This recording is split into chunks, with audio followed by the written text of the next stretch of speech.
Baik, selamat malam, teman-teman.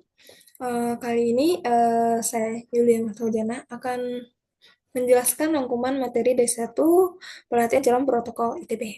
Dimulai dari materi tentang keprotokolan secara umum. Nah, kita berangkat dari sejarah, pengertian, dan hakikat keprotokolan. Jadi, awalnya istilah protokol itu berarti halaman pertama yang diletakkan pada sebuah manuskrip atau naskah. Nah, sejalan dengan itu, pengertian tersebut berkembang semakin luas. Nah, sekarang protokol itu berarti kebiasaan-kebiasaan dan pengaturan yang berkaitan dengan formalitas, tata aturan, dan etiket diplomatik. Nah, untuk pengertian protokol sendiri itu juga dijelaskan dalam Undang-Undang Nomor 9 Tahun 2010. Jadi, keprotokolan itu adalah serangkaian kegiatan yang berkaitan dengan aturan dalam acara kenegaraan, acara resmi, di tata tempat, tata ucara, dan tata penghormatan sebagai bentuk penghormatan kepada seorang sesuai dengan jabatan atau kedudukannya dalam negara, pemerintahan, atau masyarakat. Nah, protokol itu tujuannya itu memberikan pelayanan yang terbaik, lalu juga menciptakan hubungan yang baik, menyelesaikan acara, dan membangun citra yang positif. Nah, estetika dan citra diri protokoler. Jadi, estetika ini menyangkut pada masalah keindahan dan dalam berkomunikasi. Jadi, kita harus mempunyai tampilan yang menarik dan enak dilihat dalam tindak komunikasi. Itu dimulai dari kontak mata yang tegas dan berwibawa, lalu ekspresi wajah yang ramah gitu dan tegas, lalu postur tubuh yang harus tegap gitu, serta gestur tubuh yang menunjukkan ketertarikan dalam berkomunikasi. Nah, pada saat sekarang eh, protokol itu mempunyai tuntutan. Yang pertama, meningkatkan kemampuan berkomunikasi, memperluas networking, harus selalu update informasi, menguasai aturan, melek teknologi, multitalent dan multitasking, dan juga bijak dalam menyebar informasi. Nah, tata penghormatan, tata upacara. Aturan tata tempat itu sendiri adalah pengaturan tempat bagi pejabat negara, pejabat pemerintahan, perwakilan negara asing atau organisasi internasional, serta tokoh masyarakat tertentu dalam kenegaraan atau acara resmi. Di sini ada salah satu contoh gambaran untuk tata tempat acara seremonial atau teater. Jadi di sini adalah main seat, lalu di sini mm, tata tempat untuk para pejabat disesuaikan dengan urutannya 1, 2, 3, 4, 5, 6. Lalu di sini adalah undangan. Lalu ada juga aturan tata upacara. Jadi pengaturan untuk melaksanakan upacara dalam acara kenegaraan atau acara resmi, di mana terbagi menjadi dua, yaitu tata upacara bendera dan tata upacara bukan upacara bendera.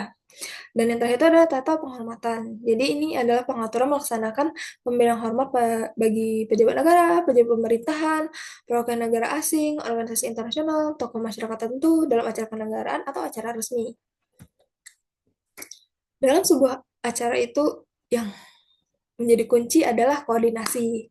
Jadi yang pertama untuk undangan, jadi kita harus cek dulu undangan, distribusi undangan, daftar undangan, dan konfirmasi undangan. Yang kedua adalah tata acara, gitu melihat kondisi gedung, holding room, layout tempat acara, letak toilet, meja tempat duduk dan jamuan, alur masuk dan keluar, serta tes swab antigen dan kelengkapan protokol kesehatan lainnya. Dan yang ketiga, petugas yang terlibat seperti panitia acara, MC, dirijen, pembaca doa, petugas protokol, penerima tamu, dinas, ajudan, dan konseptor.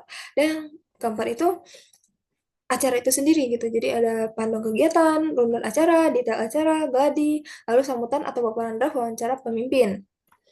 Lalu kita pindah ke protokolan ITB. Jadi, kapan sih protokol ITB itu bertugas? Jadi, protokol ITB bertugas pada acara yang diselenggarakan oleh Biro Komunikasi dan Hubungan Masyarakat BKHM ITB, unit kerja akademik fakultas atau sekolah, unit kerja pendukung seperti kantor wakil rektor, kantor sen akademik, dan lain-lain. Di sini ada jadwal eh, rentang untuk protokol bertugas. Jadi bulan Februari dan Agustus ada penerimaan mahasiswa baru, nanti tanggal 2 Maret itu ada Disnatalis ITB, bulan April dan Oktober itu ada acara wisuda ITB, jadi ini dilaksanakan di Sabuga. Lalu Mei sampai Desember itu ada acara sidang orasi ilmiah guru besar ITB yang biasanya dilaksanakan tiap hari Sabtu. Lalu juga tanggal 3 Juli itu ada acara peringatan pendidikan tinggi teknik di Indonesia (PTTI) dan acara lainnya seperti pelantikan rektor dan pejabat ITB.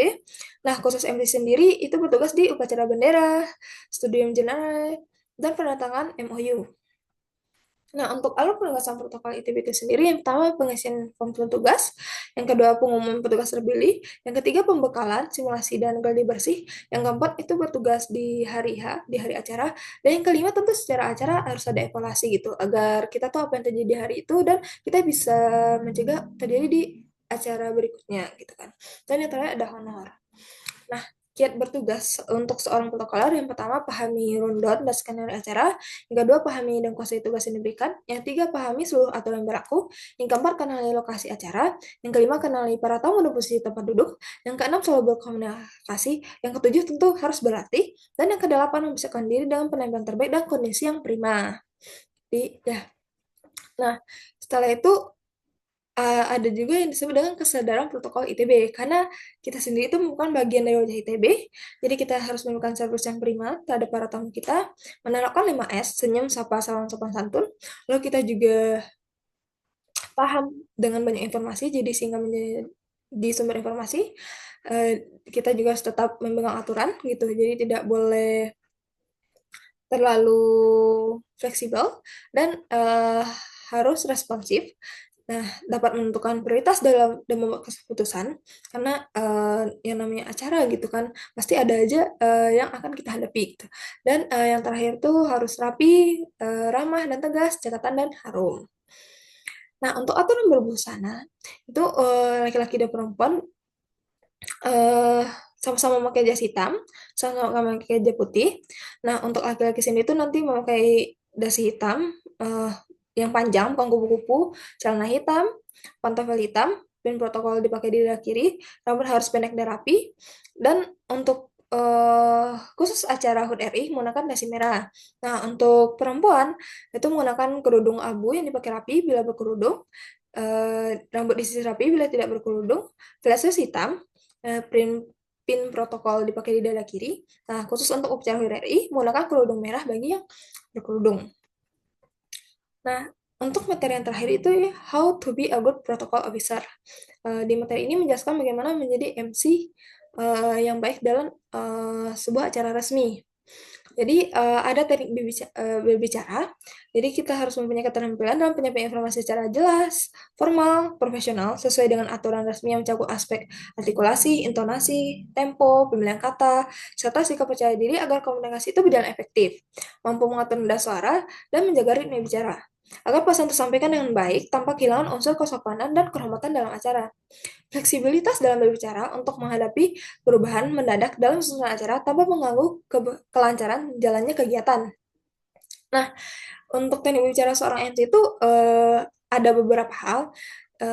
Yang pertama itu artikulasi. Jadi, ucapkan tiap kata dengan jelas agar mudah dipahami dan hindari berbicara terlalu cepat atau terlalu pelan. Yang kedua itu ada intonasi. Gunakan nada suara yang tegas dan berwibawa, lalu angan monoton tapi tetap sopan dan profesional. Yang ketiga itu ada diksi, gunakan bahasa resmi, sopan dan sesuai tata protokoler, lalu hindari bahasa gaul atau terlalu santai. Nah, selain itu, seorang MC juga harus memperhatikan gestur.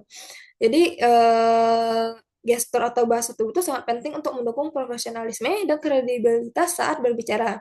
Nah, gestur yang baik dapat membuat pesan, menarik perhatian audiens, menciptakan kesan yang berwibawa, formal, terkendali, dan tidak berlebihan, sesuai dengan suasana acara resmi.